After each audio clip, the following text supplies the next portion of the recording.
Bienvenidos a La Piñata Podcast, la única piñata donde hay de todo menos tejocotes. Con ustedes sus anfitriones, Juan José Delfín y Paco Vega. Hola mis estimados escuchas, bienvenidos a La Piñata Podcast, el podcast donde hablaremos de temas variados como series, películas, videojuegos, deportes, frutas, cacahuates y alguna que otra colación. Me acompaña mi estimado colega y amigo Paco Vega. ¿Cómo estás, Paco? Bienvenido, Juan. ¿Qué dices? ¿Cómo estás? ¿Qué te Bien. cuentas? Todo bien y además emocionado porque hoy tenemos nuestro tercer invitado, nuestro gran amigo Javier Naranjo Limón. ¿Cómo estás, Javier? Hola, Juan. Sí, y aunque no lo crean, el Naranjo Limón es real. Buenos días, tardes. Van a pensar que es tu nombre artístico, güey. Sí, no, es real, ¿eh? Crean lo que es real. Podemos subir ahí fotos de mi IFE, de mi INE, o de lo que consideren necesario para que sea creíble. Es tu mote de internet. Exacto. Sí, no, no es un alias. Créase o no. Y bueno, hoy Javier está porque vamos a hablar uno de los temas de los que realmente él es, yo creo que el más experto que conozco, hasta más que experto de los que los comentaristas, güey. Exacto. Así que bueno, el tema de hoy, pues digo, hemos tenido casos de deportistas que han superado pues, grandes lesiones o enfermedades ya de plano, como el cáncer, se habla de Lance Armstrong, en el béisbol de Trey Mancini, que ahorita está en los Orioles de Baltimore, de un jugador del Cruz Azul que se llama José Luis Sixtos, que también tuvo cáncer y regresó a jugar todavía, pero en el deporte motor, que sabemos es de los más espectaculares y peligrosos que existen, hay un personaje que sí tuvo un regreso. Dilo como es, güey. Que anduvo de habilidoso felador, güey, y sí se pasó de mamón. O sea, para mi gusto, pero bueno, ahorita que ellos lo juzguen. Sí, o sea, estamos hablando del austriaco Andreas Nicolas Lauda, Niki Lauda. Que ¿no se llamaba Niki, el güey? No. Yo pensé que ese era su nombre artístico. Ah, no, como el Naranjo Limón de Javier. No, yo pensé que se llamaba Niki, güey. No, es Nicolás, Andreas Nicolás. No mames, no, eso no está chido. ¿Por qué no dicen eso en la película de Rush?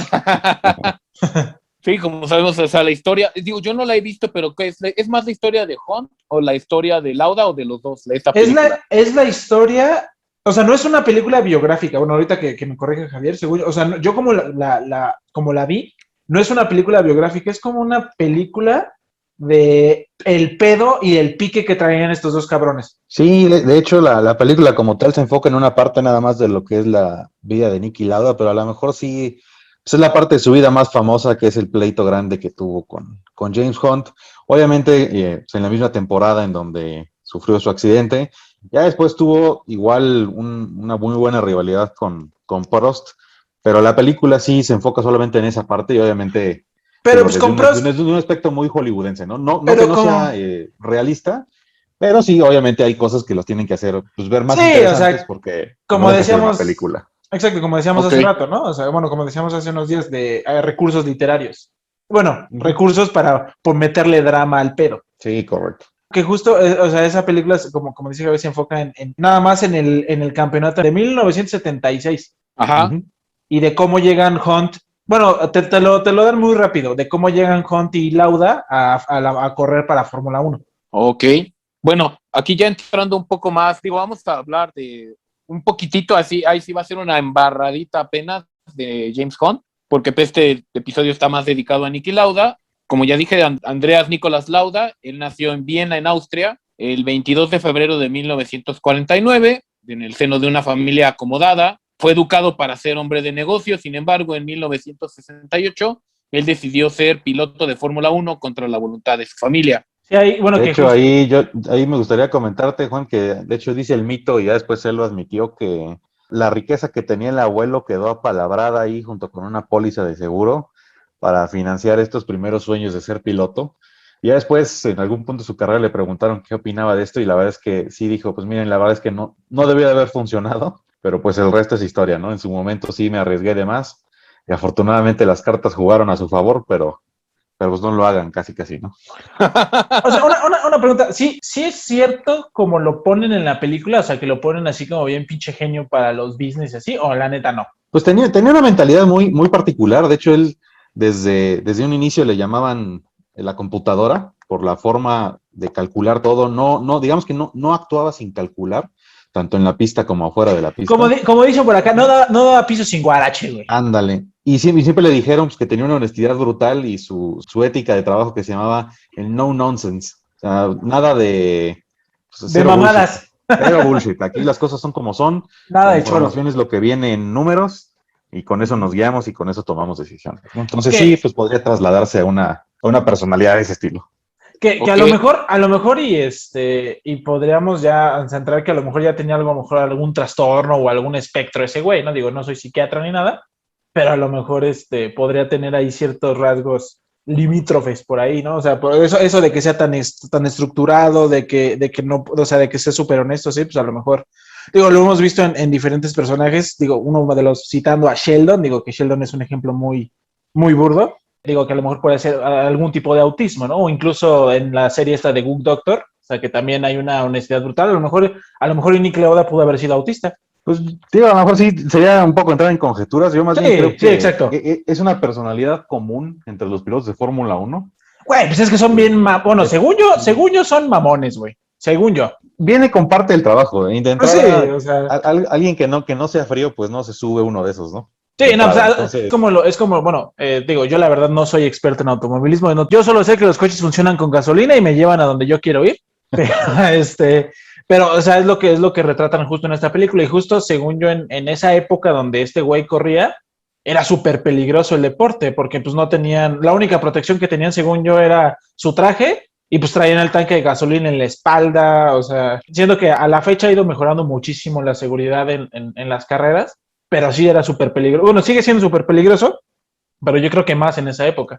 sí, sin duda alguna. Y creo que ahorita que Juan nos vaya platicando un poco más de cómo va su historia alrededor de los equipos en los que estuvo, ahí yo traigo algunos datos que van más o menos, espero ayuden a poner en relación y en perspectiva la locura que era correr en la década de los 70s y los 80s en esos carros.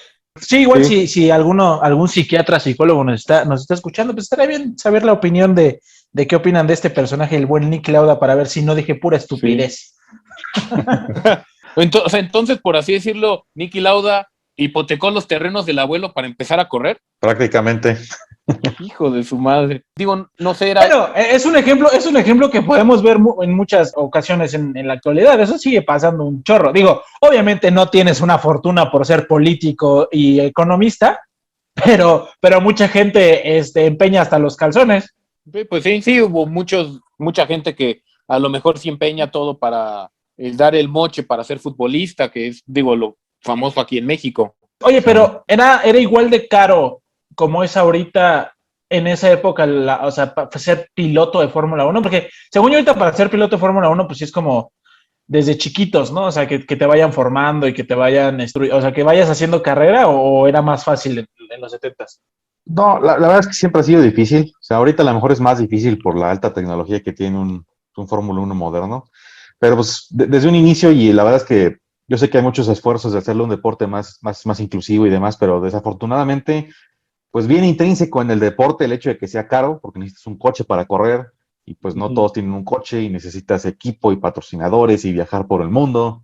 Entonces sí, la verdad es que sí es, y yo creo que será siendo por mucho tiempo, y si no es que de aquí hasta que se acabe la Fórmula 1, es un deporte muy elitista y de gente, pues sí, acomodada o que tiene acceso a plataformas de educación como la Fundación de Alonso o de Senna o la que quiera hacer Hamilton, pues que te ayuden a subir, porque la verdad es que pues ya lo hemos visto hoy en día en el line-up actual de pilotos, pues está Mazepin, que sí es literalmente hijo del dueño, está Stroll, que ¿no? también es hijo del dueño, entonces, pues sí, desafortunadamente esa es la realidad de la Fórmula 1 actual. No que no se pueda llegar por talento, ¿no? Eso también hay que destacarlo.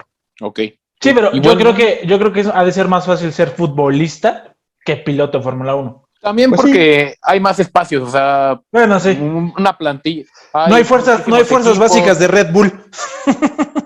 Pues No, de es hecho, que sí en hay. la Fórmula 1, ¿cuántos Exacto. asientos hay?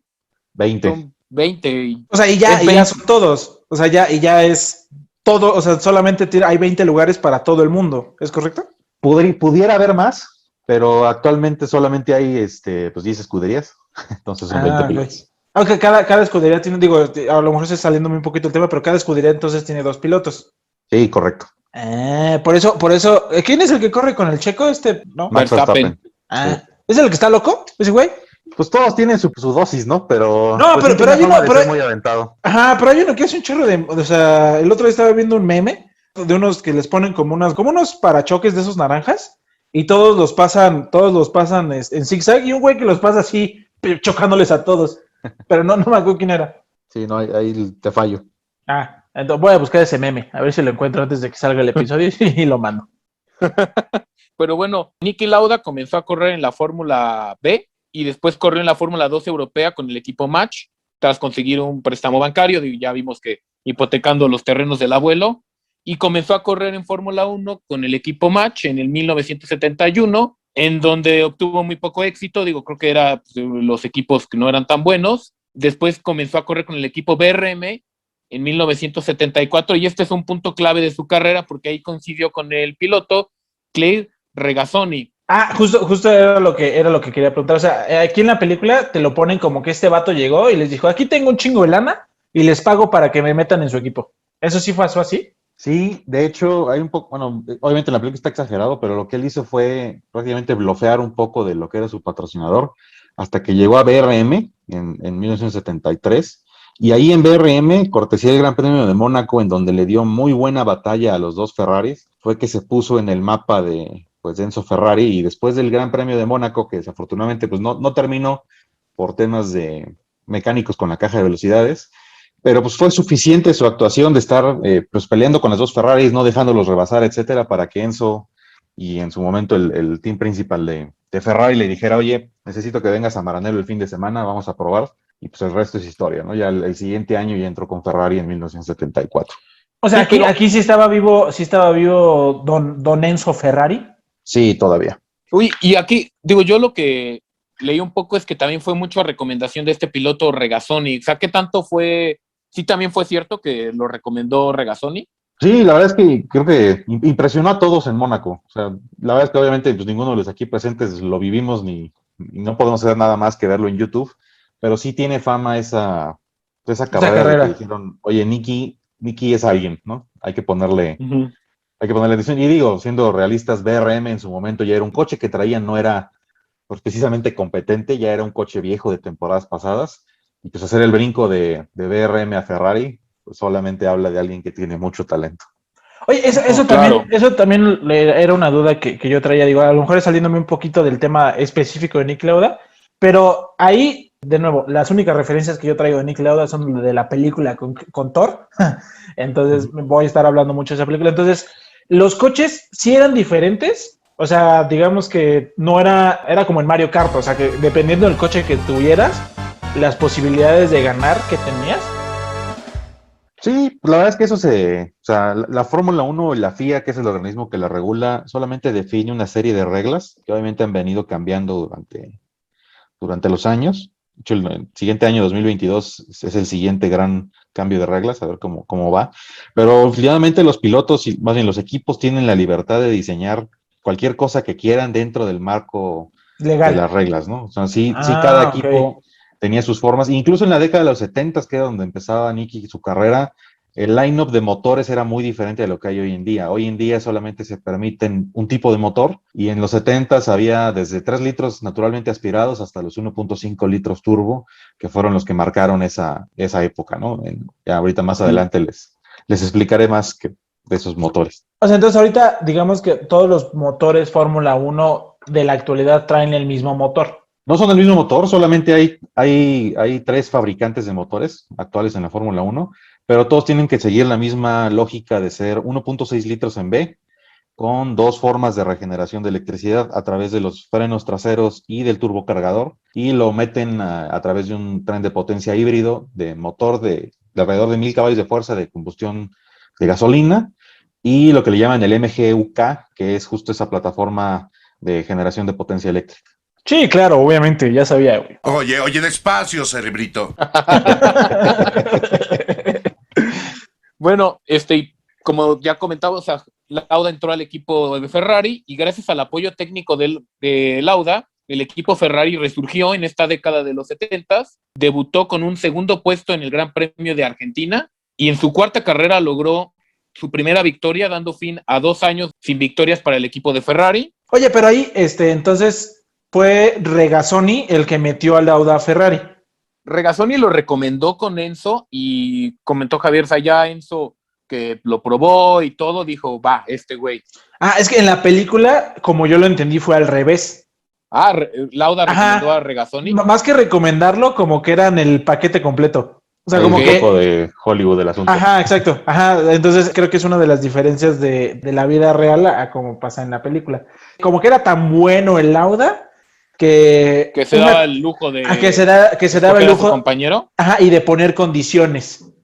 Entonces, o sea, como te lo dan a entender en la película es que casi Lauda les dijo a los de Ferrari, sí voy con ustedes, pero si traen a Regazzoni. O que Ferrari le dijo, sí vienes a correr con nosotros, pero tráete a Regazzoni. O sea, es como yo lo entendí. Sí, no, la verdad es que ahí sí, para ser tomado en cuenta en la Fórmula 1 tienes que traer credentials. Y sin haber ganado un gran premio, sin haber ganado un campeonato del mundo, pues sí, obviamente en la película de Niki Lauda lo tienen que poner pues, más hollywoodense, pero sí puede ser que la realidad haya sido otra, ¿no? La verdad es que yo creo que ya pasó hace tanto tiempo y son discusiones tan cerradas que nunca vamos a saber cómo estuvo realmente. Pero pues sí, es más probable que el equipo haya dicho, pues mira, vente y ya que estés aquí probamos, a que pues, este cual se haya puesto sus moños sin antes haber probado cuánto valía, ¿no? Claro. Sí, pues es como cualquier inversión que quieres hacer. O sea, tienes que traer tus ventas en lugar de nada más promesas de vender. Correcto. Y aquí, digo, por lo que dice que el apoyo técnico de Lauda, o sea, en esa época, ¿qué tanto influían el piloto? Porque, bueno, en la de Ford versus Ferrari, no es solo los ingenieros, sino el mismo piloto le hacía modificaciones al carro y como que se metían ya en los fierros. Yo no me imagino a Checo o a Hamilton metiéndose directo en los fierros. O bueno, tal vez sí sea así. ¿Qué tanto se metían en esa época? No, de hecho, yo diría que en esa época fue justo cuando se empezó a tener esa tendencia en que el piloto tenía que estar involucrado en el desarrollo del coche. Y hoy en día así es, o sea, día con día y las horas de práctica está el ingeniero del equipo y de cada piloto, junto con el piloto, haciendo todos esos pequeños ajustes necesarios para que el coche se sienta bien, se desempeñe bien. Yo creo que hoy más que nunca los pilotos están involucrados en el desarrollo del coche. Y yo creo que sí, Niki fue de los primeros que inició esa tendencia, pues que resultó en esa primera victoria en España, en donde la diferencia versus los demás pilotos era brutal. O sea, en esa carrera en España, Niki Lauda lapeó a toda la competencia, o sea, rebasó al segundo lugar. ¿Qué significa la hablaba, o sea, le dio la eso vuelta. Hablaba cañón de su involucramiento. O sea, la peor es ganar por una vuelta de más. Prácticamente le sacó una vuelta. Ni yo puedo hacer eso en el Mario Kart, güey. Sí, no, la verdad es que sí, fue una dominación total. Sí, pero bueno, y aquí, bueno, en esta primera temporada, al final terminaron en cuarto lugar. Sí, pero obviamente. Habla de que por la experiencia de Lauda, que pues, era todavía un piloto relativamente joven. Sí, y sobre todo que pues, todo es pues es progresivo, ¿no? Obviamente nadie se espera, sí puede llegar a pasar como con Brown, pero pues nadie se espera que el nuevo, en la nueva escudería a la que acaba de llegar, de una escudería que viene saliendo del oscurantismo, de una época ahí fea que tuvieron, pues gane a lo mejor el campeonato, ¿no? Sí ganaron carreras, después sí ganaron campeonatos, pero pues en su momento eran los primeros indicios de que algo iba bien, ¿no? Sí, entonces, o sea, ya ahorita Niki Lauda con Ferrari se empezó a poner en el mapa o empezó a hacer nombre para, digamos que asociar Ferrari con Lauda, ¿no? Sí, digo, ya estar en Ferrari es ya estar en el mapa, ¿no? Pero sí, bueno, sí. sin duda alguna fue que el mundo lo conoció, eso sí. Ok, y ya justo en 1970, o sea, un año después ya ganó su primer título mundial. Correcto. Y bueno, para la temporada de 1976, que es la que retrata mucho la película Rush, Lauda ganó las primeras 4 de las 6 carreras y obtuvo el segundo lugar en las otras 2, y al final de la 9ª carrera llevaba el doble de puntos que su más cercano perseguidor. ¿Era James Hunt o era otro? No, era James Hunt. O sea, entonces...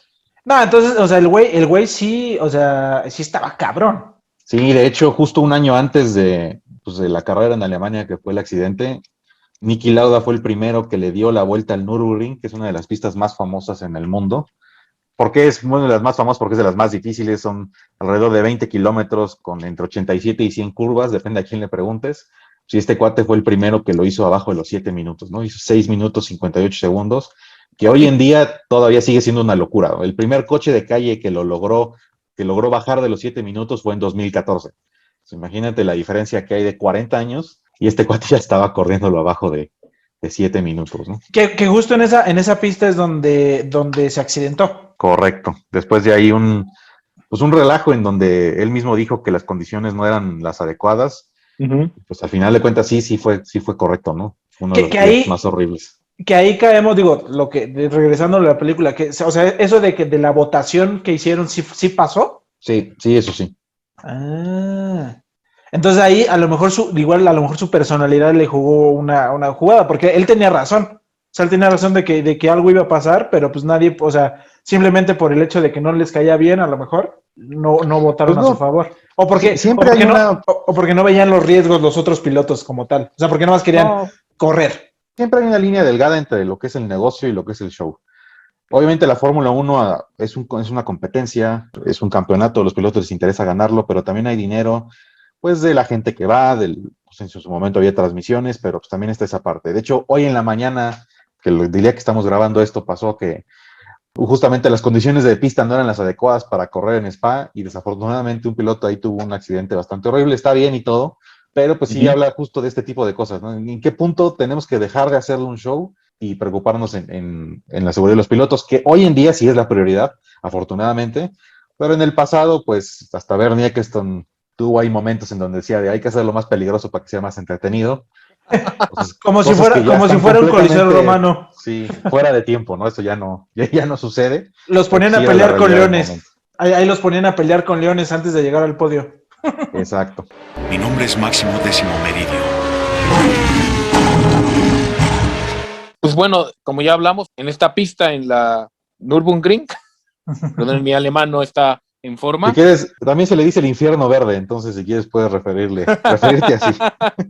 Fue que en la curva Bergwerk, el carro de Lauda, como comentaba Javier, las condiciones climatológicas no eran las adecuadas, se estrelló, su carro terminó incendiado y Lauda terminó con quemaduras de 3er grado en la cara, en las manos y en los brazos. Inhaló los gases tóxicos consecuencia del combustible quemado y durante este accidente fue auxiliado por los pilotos Harald Ertl, y Arturo Edwards, no sé qué, y Arturo Mesario se detuvieron para ayudarlo y Lauda fue trasladado en helicóptero al hospital donde estuvo al borde de la muerte, donde de plano un sacerdote le administró la extrema unción porque estuvo a punto de morirse.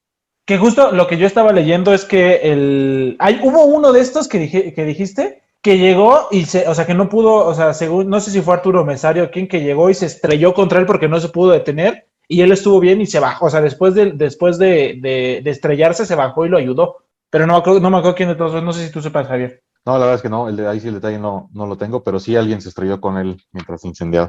O sea, yo después de estar viendo la película vi el video en YouTube, no, así se ve bien brutal. Se escucha luego que pierde el control, se va contra el muro, gira y luego que gira se incendia porque creo que lo que estaba escuchando en el video es que se le perforó el tanque de gasolina. De gasolina, se empezó a incendiar, uno lo esquivó, se paró luego para ayudarle y el otro sí llegó con todo y le chocó. Sí está bien feo, o sea, si lo ves en internet sí está bien feo el accidente. Sí, yo creo que una de las mejores, para continuar un poco con el hilo de la historia, es que pues, a las 6 semanas, a pesar de estar fuera y todo, se dio cuenta que James Hunt lo estaba alcanzando en el campeonato y fue cuando dijo, no, yo tengo que regresar, y regresó solamente con una diferencia de 2 puntos que ya le llevaba a Hunt después de esas 6 semanas, después de la gran diferencia que decimos tenía al principio. En esas 6 semanas que estuvo fuera, lo rebasaron por 2 puntos y fue su suficiente motivación para decir, no, ¿sabes qué? Yo tengo que regresar. Y dice el mito que incluso todo el casco por dentro, después de terminar esa carrera, que del regreso está todo sangrado, pero llegó hasta terminar en 4º lugar, ¿no? Que yo creo que ahí es justo la discrepancia entre decir, oye, ¿estaba loco? O realmente tenía fuerza de voluntad, perseverancia y sentido de competencia, ¿no? Curiosamente, ya al final de ese año, pues no ganó. En la última ronda en Japón, que todavía se corría en Fuji y no en Suzuka, pues las condiciones eran demasiado peligrosas y él mismo decidió, ¿sabes qué? Esto no es seguro, no van a cancelar la carrera, pero pues yo creo que en un acto de suficiente valor y coraje dijo, yo me voy a retirar aunque pierda el campeonato. Ganó Hunt, pero pues dice el mito que solamente porque Lauda dijo, yo no voy a correr otra vez en estas condiciones. Entonces ya ahí la historia dirá quién fue el verdadero campeón, ¿no? Pero Pues está buena la historia, sin duda. Pero, no, Sí. y con razón le hicieron una película de esa temporada nada más, porque, o sea, sí tiene completamente, como estábamos platicando en los capítulos, en los capítulos anteriores del de Arete y el del General, o sea, sí hay material hollywoodense para armar una película. Sí, totalmente, totalmente. Sí, no, y justo como dices, creo que sí retratan muy bien esa motivación que le dio el ver que el cabrón que le había ganado en todo antes lo estaba alcanzando. O sea, porque Sí, digo, correcto. en la película te ponen que cuando se conocieron en Fórmula 3, Hunt lo sacó de la carrera por atrabancado y pues por eso no pudo ganar Lauda. Luego, cuando llega a BMP o BRM, está seduciendo a una Ujú. chica y el novio anterior de esa chava fue Hunt. Entonces, como que siempre Lauda Siempre estaba a la sombra, ajá, ¿no? a la sombra de este güey. Entonces dijo, no, o sea, ahorita que es mi momento, que yo llegué antes aquí, que estoy haciendo las cosas bien, que estoy muy, muy, muy, muy, muy bien, viene y o sea, por un accidente me está ganando, no puede ser. Pero como dice Sí, Javier, o no. sea, está cabrón que a pesar de estar 6 semanas fuera, siguió estando en primer lugar. Sí, correcto. Solamente 2 puntos le llegó a sacar Hunt, que Oye, pues, prácticamente nada. en esas 6 semanas, ¿cuántas carreras fueron? No lo sabría decirte, pero a juzgar por el calendario de los 70s, entre 4 o 5 carreras deben de haber sido. Ah, ok, ok. Ok. Es Oye, como qué tan real era esta rivalidad, digo, fuera de lo deportivo con James Hunt? O sea, sí se odiaban, o era nada más deportivo, o nada más, o es nada más la película. Sí, se odiaban. O sea, eran amigos hasta cierto punto, pero las personalidades chocaban mucho. O sea, Hunt sí era un rockstar, Sí, es lo completamente. que leí, que era como el Ronaldinho de la Fórmula 1, Sí, ¿no? Que era sí, mujeriego y sí. borracho, o sea, y podríamos conducía decir, crudo, ¿no? Sí, correcto. o sea, manejaba los coches de Fórmula 1 crudo. Sí, eran otras épocas. No, o sea, digo, o sea, no importa, digo, pero wow, o sea, qué valor, ¿eh? Eran otras épocas. Sí, no, o sea, si a mí me da miedo manejar con una cerveza, güey. No me imagino estar manejando a, ¿cuánto daban? ¿450 km/h esas madres? No, alrededor de 300, pero lo que era realmente importante era la potencia que tenían. De hecho, a lo mejor aquí es el buen momento de hacer el paréntesis de dimensionar qué tan loco era correr en ese entonces. Hoy en día un Fórmula 1 tiene alrededor de 1400 caballos aproximadamente, pero teniendo en cuenta el motor, o sea, te da aproximadamente 625 caballos por litro de desplazamiento del motor. En Okay. su momento, en los 70s, en spec de clasificación, los motores daban hasta 930 caballos por litro. Era una brutalidad. Y el problema es que, pues de entrada, en ocasiones ni siquiera se usaba gasolina, se utilizaba tolueno, que es combustible de cohetes. Eso le metían una presión del turbo brutal de 80 libras pie. Más o menos un coche turbo de hoy en día usa 14, 15 libras cuando mucho, pues esos traían 80. Y obviamente lo que decían, oye, a 80 libras con tolueno a 930 caballos por litro, el motor dura 5 vueltas. Si no, explota. Entonces, lo que usaban esas 5 vueltas lo usaban para clasificar, aunque se destruyera el motor, y después ponían otro nada más para correr. Y obviamente, pues, estas estupideces, porque la verdad es que era una locura, hacía que la Fórmula 1 se volviera muy, muy peligrosa, sobre todo porque el comportamiento de un motor turbo de estas características es que toda la potencia te la entrega de la nada y en un corto momento. Entonces, había muchos pilotos que los agarraban en una curva, o en una situación donde no esperaban tal pues, brote de potencia y acababan embarrados en la pared, incendiados con combustible de cohete, ¿no? Además Uy, de que... Oye, entonces, ¿eso fue lo que le pudo haber pasado a Lauda? ¿O en su accidente alguien, o sea, hubo un parte de qué pasó? ¿O se supo qué No, pasó? ¿O nada más pues simplemente se se chocó? incendió. No, simplemente se incendió, ¿no? Fue una mala serie de eventos. Ah, ok. También algo que pasaba mucho es que hoy en día los coches de Fórmula 1 y en general los coches de carreras necesitan que haya flujo de aire arriba del coche. Por eso tienen así alerones, alas, spoilers, etcétera. En el pasado se dieron cuenta que solamente la aerodinámica por arriba funciona, pero genera arrastre. Entonces al coche le cuesta más trabajo avanzar. Entonces lo que hicieron fue diseñar el coche para que la fuerza del downforce se llama, le hiciera por abajo. O sea, el suelo, que le llaman el efecto suelo, es el que le daba al coche digamos, la fuerza necesaria para estar pegado al suelo. Eso generaba que los coches se siguieran más de cerca, hubiera más competencia, que fueran más rápidos, más peligrosos. Y a la fecha, apenas en 2022 van a regresar al efecto suelo como fuente de downforce principal. Pero pues sí, sin duda alguna estos coches pues hacían que que se volviera más peligroso, ¿no? Esto del efecto suelo y la necesidad de tener baja presión llegó a tal grado que el mismo Niki para Brabham, después de Ferrari, después de ya de las últimas Accidente. carreras que tuvo, con Brabham, con el equipo de Brabham, corrió con un coche que le llaman el Fan Car, que literalmente el Fan Car tenía un ventilador pegado al coche que succionaba aire de abajo del carro y lo echaba para atrás, solamente para generar más efecto suelo y pegarse más al suelo en las curvas, en las rectas, etcétera, sin generar ese arrastre que físicamente se tiene que generar con una solución aerodinámica convencional. Diablos. O sea, entonces, o sea, sí, o sea, estaban hechos estos coches para ir rapidísimo y pues para poderte matar casi, casi. Sí, realmente no había muchos sistemas de seguridad implementados. Sí, no, y Eran ahorita, más por ejemplo, salvajes. y Sí, bueno, ¿no? lo que se puede ver es que pues ahí eran los mismos pilotos los que ayudaban a los otros pilotos a salir cuando chocaban o algo así, hasta que en lo que llegaba el equipo de emergencia. Bueno, Sí, sí, lo que yo he visto. y más el Nürburgring, que el Nürburgring en sí, o sea, digo, hoy en día no se corre Fórmula 1 en la pista completa en Nürburgring por una razón. Y pues, si te metes a videos de YouTube de entusiastas, hay 1000 videos que se estrellan 100 coches en cada video en esa pista, ¿no? Es Uy. realmente Ay, peligroso. La mejor pista del mundo, en mi opinión, que es muy divertida. Solo la he corrido en el Gran Turismo y algún día quiero ir a correrla en la vida real, pero pues no deja de ser peligrosa. claro. Oye, y ahorita, ya en 2021, 2022 casi, ¿cuál es la pista más peligrosa? ¿Qué será Mónaco? Pues no, realmente Mónaco, pues ya no se, realmente Mónaco se convirtió en una pista lenta, por lo mismo de que está tan cerrado. Ya las pistas de Fórmula 1 tienen que tener pues, ¿Un una estándar? serie de requisitos de seguridad que hace muy difícil que haya Un un accidente. accidente tan feo. O sea, están reguladas en el ancho de la pista, la longitud de la pista, la diferencia de altura, el ángulo de la primera curva, etcétera. Yo te diría que a lo mejor la pista más peligrosa del calendario hoy es Bélgica, porque es muy rápida y porque ya estrictamente la pista no cumple los estándares de la Fórmula 1, pero como es un gran premio histórico, se mantiene. Y es la que se va a Entonces, correr mañana.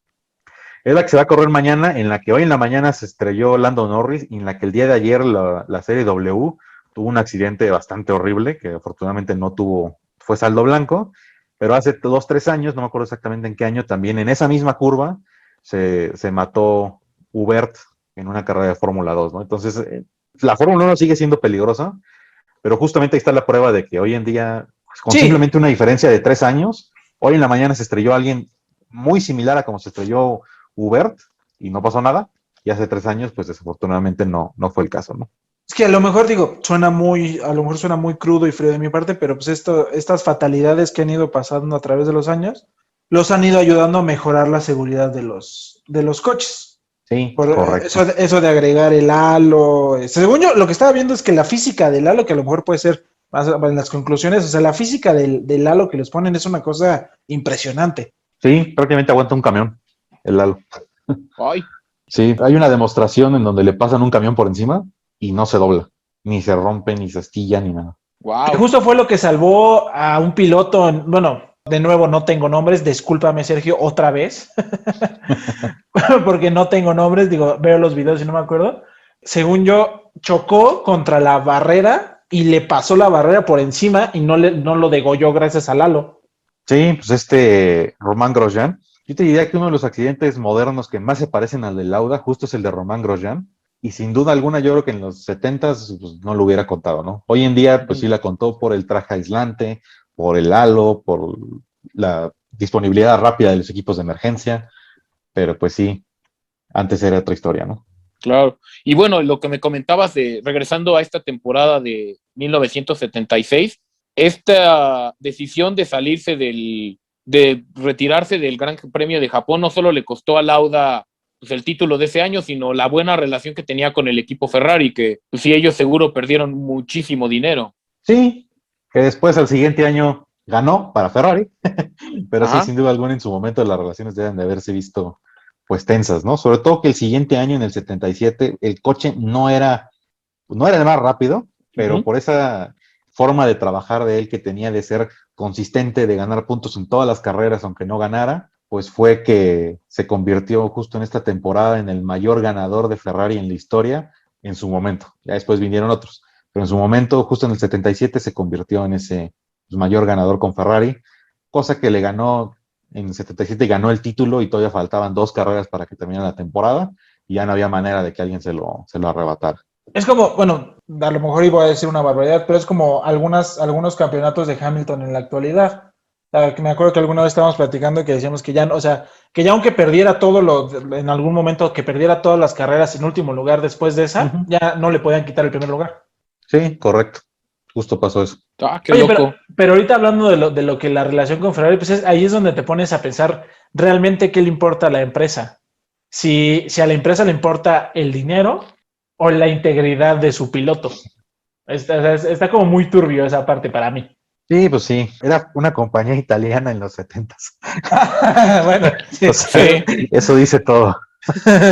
Y bueno, aquí ya hablaste un poco del tema de que Lauda en 1978 se incorporó al equipo Brabham, donde pasó 2 temporadas, donde no tuvo tanto éxito, pero aquí lo curioso, digo, lo que a mí me llamó la atención es que tenían un monoplaza que estaba hasta asistido por turbinas.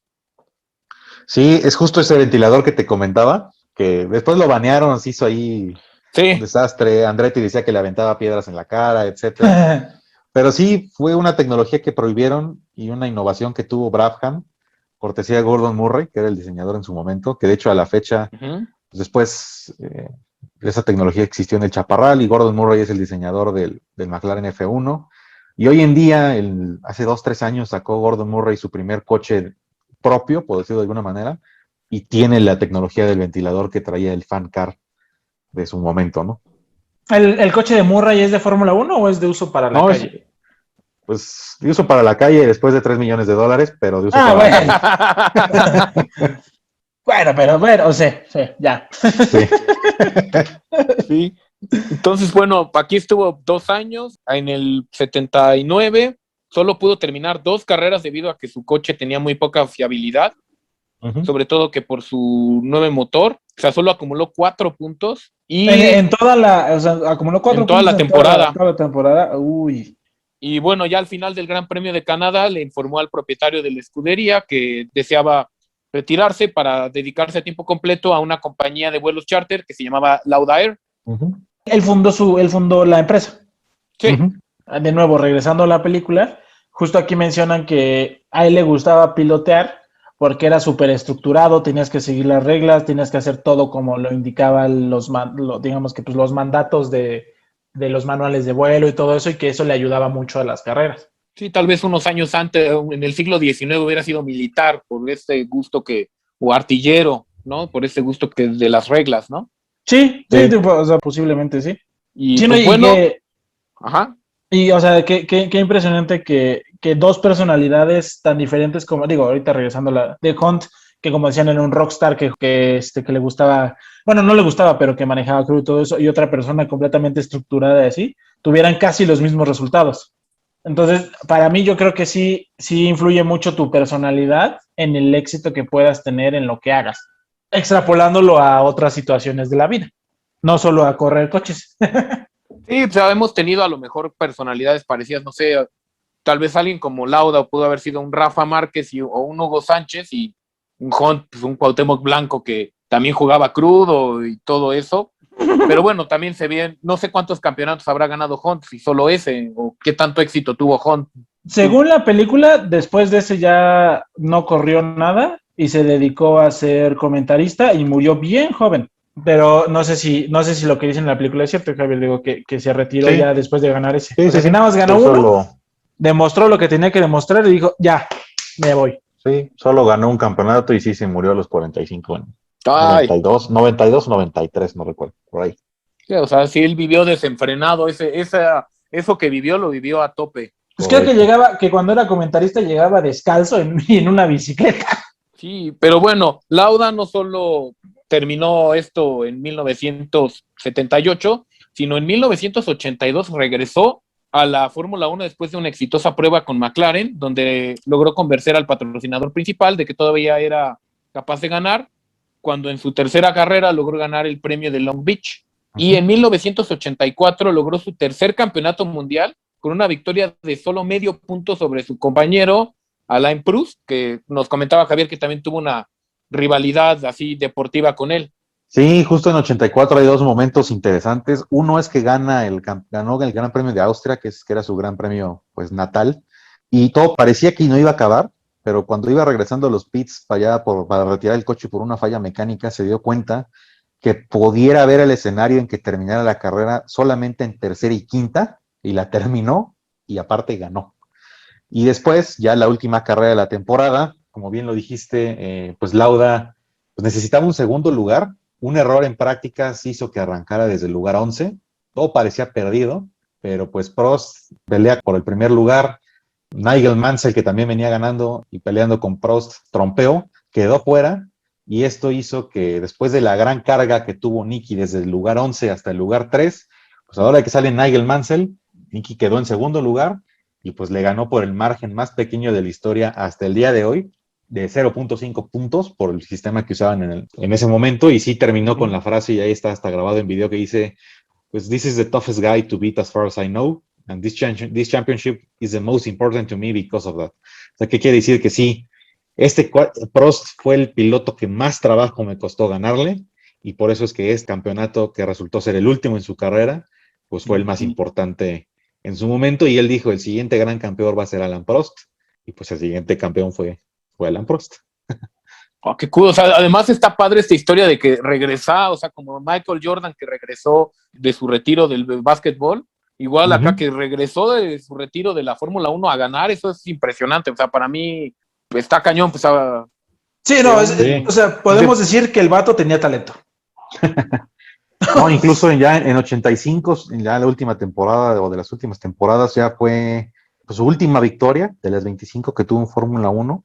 Y pues fue una batalla constante de las últimas 12 de la carrera, las últimas 12 vueltas de la carrera, y le ganó a Prost por una diferencia de solamente .23 segundos. Esas 12 vueltas fueron curva, recta, vuelta, batalla entre él y Prost. Al final esa carrera ganó él, pero el campeonato ya lo ganó Prost, como había predicho el año pasado. Qué estresante de ser ir a 300, a 200, 300 kilómetros por hora, ir viendo que el otro vato va igual que tú y no más no cede. Y si en carretera a mí me desespera un chingo eso, imagínate ahora en una pista. Sí. Sí, totalmente. Y yo voy a 80, 100 kilómetros por hora, ahora imagínate ir al doble. No, qué horror. Yo por al eso triple. sí, cierto, sí, al triple. Yo por eso no corro carros, nada más por eso. Sí.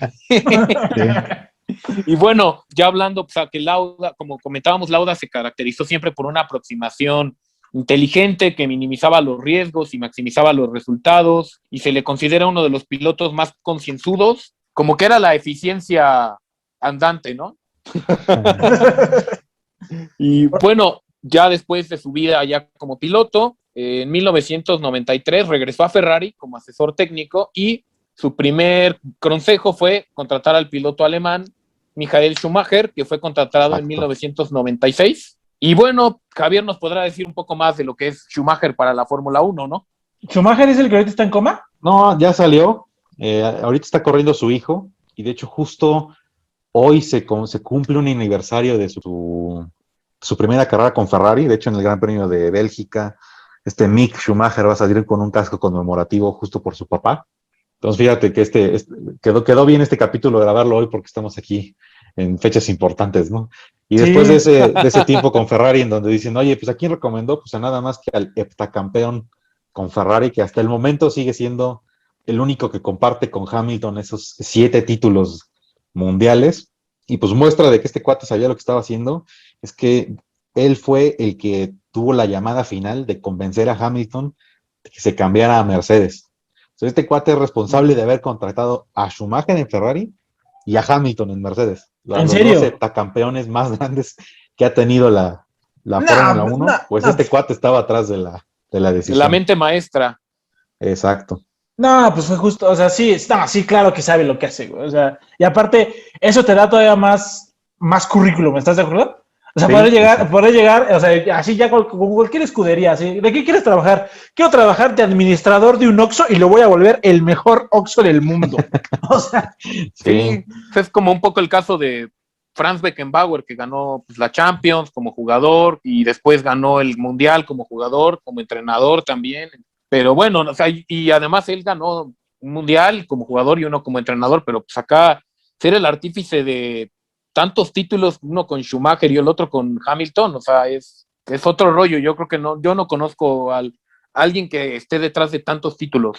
Sí, exacto, porque en realidad podrían ser títulos de Schumacher y de Hamilton porque ellos fueron los autores del campeonato, bueno, de correr el coche, pero pudo haber sido muy diferente si no los hubieran, bueno, a lo mejor hubiera sido de otra empresa, pero que estuviera, o sea, pero yo siento que fueron aciertos de Lauda para las empresas tanto Ferrari como Mercedes que tuvieran tantos campeonatos. Sí, correcto. Y la verdad es que por eso el último, pues no se iba a decir el último, pero yo creo que el último momento en donde se vio el nombre de Lauda en una pista de carreras fue justo en Mónaco, en el casco conmemorativo después de su muerte que puso Hamilton, con el que salió a correr Hamilton, ¿no? Bastante emotivo, hubo su minuto de silencio y todo después de que desafortunadamente ya falleció, pero sí, sin duda alguna es pues muestra del gran talento, de la gran perspectiva de negocios y la gran manera de calcular a futuro pues, que tuvo Niki Lauda, que seguramente, yo creo que al día de hoy pues hay pocas personas que han marcado el deporte motor de la misma manera que este cuate. Una pregunta, ¿Senna fue antes o después de Lauda? No, fue después. Bueno, tirándola después, pero convivieron en un momento. Ah, ok. Ok. Sí. Y bueno, también Lauda dirigió a la escudería Jaguar, sin embargo aquí no tuvo mucho éxito y fue despedido, o sea, lo dirigió en 2001 y 2002. Pero ahí estoy seguro que no tuvo éxito porque no quiso tener éxito, güey. A lo mejor no le gustaba chambear ahí. Tal vez, es que también ahí depende, no sé, seguramente no habrá tenido el presupuesto que tenía en otras escuderías. Ah, sí, ha de haber sido. Seguramente llegó y dijo, oigan, necesitamos contratar esto, necesitamos hacer esto. Uy, Niki, está perro, está perro, no hay lana, pero tenemos esto. No, es que con eso no puedo hacer nada. Es que es lo que hay. Te pagamos las horas extra con pizza. Sí, no. Y de hecho Jaguar en sí nunca fue muy, muy buena escudería. Digo, después cambió de nombre y se llamó Red Bull Racing.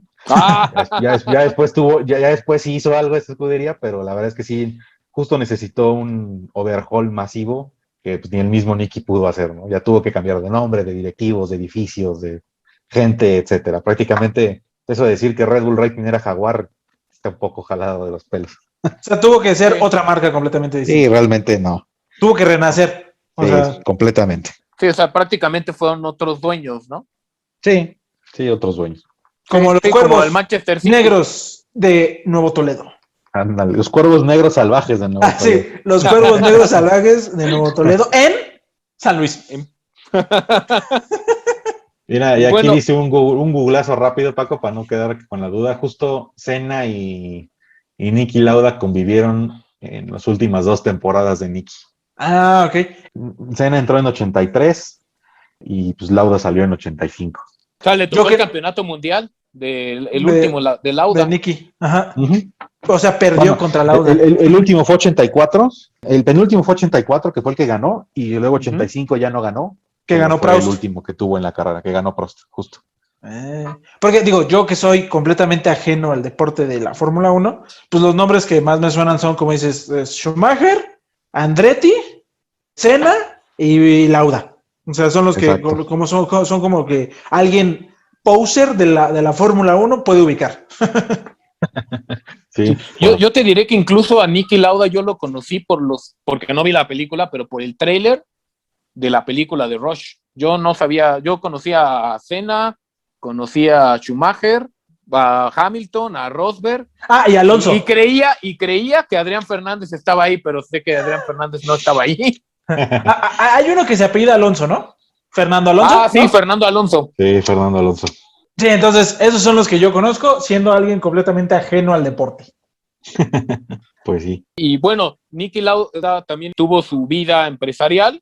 Como ya vimos, fundó su compañía de vuelos charter, Lauda Air, la cual al final vendió al socio mayoritario, que era Austrian Airlines. A finales de 2003 constituyó una nueva compañía aérea que cerró en 2017 y en 2018 compró otra aerolínea y la renombró Lauda Motion, que fue adquirida por Ryanair a finales de ese año. O sea, sí, ahí estuvo en el negocio también de la aviación. Le gustaba, o sea, al güey le gustaba ir rápido. Sí, de todos modos, ya sabía, ¿cómo dijeron que era el combustible? ¿Tolueno? Tolueno. Exacto. Seguramente, sí, como lo inhaló, seguramente le gustaba el olorcito. Entonces, voy a poner mis jets para seguirlo oliendo chingón. Y bueno, pues digo, este accidente seguramente retribuyó en condiciones de salud que tuvo Lauda, que se sometió a 2 trasplantes de riñón en 1997 y 2005, y en 2018 fue internado en varias ocasiones y hasta tuvo un trasplante de pulmón en agosto.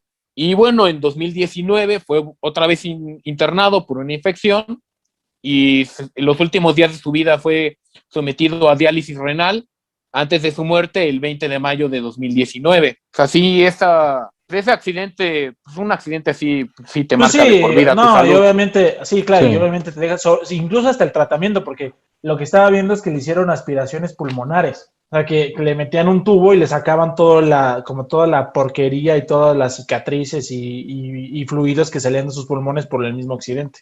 No, Y yo claro. creo que el hecho de no tener una rehabilitación correcta, digo, porque no sé qué tanto, en los 70s no sé qué tantos avances había en la medicina, y yo creo que el hecho de regresar tan rápido a situaciones estresantes como la conducción, eso yo creo que sí le ha de haber pasado a la factura.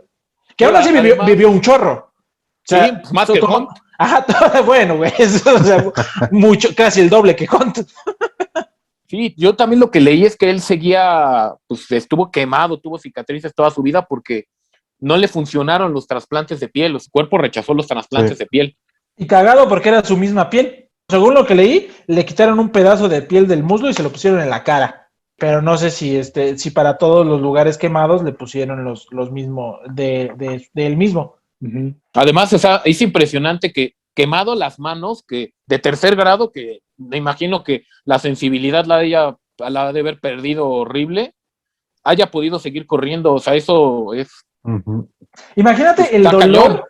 O sea, si tú cuando te quemas, yo me quemé hace poco haciendo carnita asada con un carbón y después de semanas, o sea, después de un mes todavía me dolía un poquillo la cicatriz. O sea, imagínate la sensación de ese güey, y la mía fue una quemadura de primer grado, ni siquiera de segundo grado. O cuando te quemas con el sol, o sea, cuando te ardes con el sol, que hasta el roce del agua fría te arde. Imagínate tener quemaduras de tercer grado y tener que estar haciendo la fuerza necesaria para poder dar la curva, tomando en cuenta el empuje que te tiene el carro, o sea, para poder terminar, qué dolor. Ha de haber sido unas carreras agonizantes después de eso. Y sobre todo que, bueno, por lo que he visto, muchos pacientes de quemaduras les sigue doliendo después de mucho tiempo. O sea, no, como las terminaciones nerviosas se queman, pues se siguen teniendo dolores fantasmas o dolores reales en las zonas quemadas. Oye, Y bueno, ya cerrando, ¿dónde está Niki Lauda en cuanto a este deporte de Fórmula 1? O sea, está en un nivel así como Baby Ruth para el fútbol o Pelé para... no, Baby Ruth para el béisbol, no me van a matar los sí, ahorita van a empezar. O sea, ¿qué pasó, güey? Baby Ruth no es futbolista, qué asco, guácala. ¿Cómo no que te gustaba el béisbol? Sí, no que te gustaba el béisbol, ¿qué onda? ¿Por qué sacas ese deporte de débiles? Guácala. O sea, ¿en dónde está Niki Lauda en cuanto a la Fórmula 1, en cuanto a su leyenda, a su legado? Pues mira, realmente, o sea, sí es de los grandes. Su legado es más por todo lo que hizo, tanto adentro como fuera de la pista, pero al final de cuentas se fue con 25 victorias, que estaba prácticamente empatado con Jim Clark, muy cerca de Jackie Stewart, y pues sí, si lo comparamos a lo mejor con los ganadores modernos, pues no se compara porque ya la situación es muy diferente, ¿no? Schumacher se fue con 91 victorias, Hamilton está alrededor de las 100, Vettel tiene 52, porque ya empiezan mucho más jóvenes y la carrera de un piloto de Fórmula 1 ya es más grande.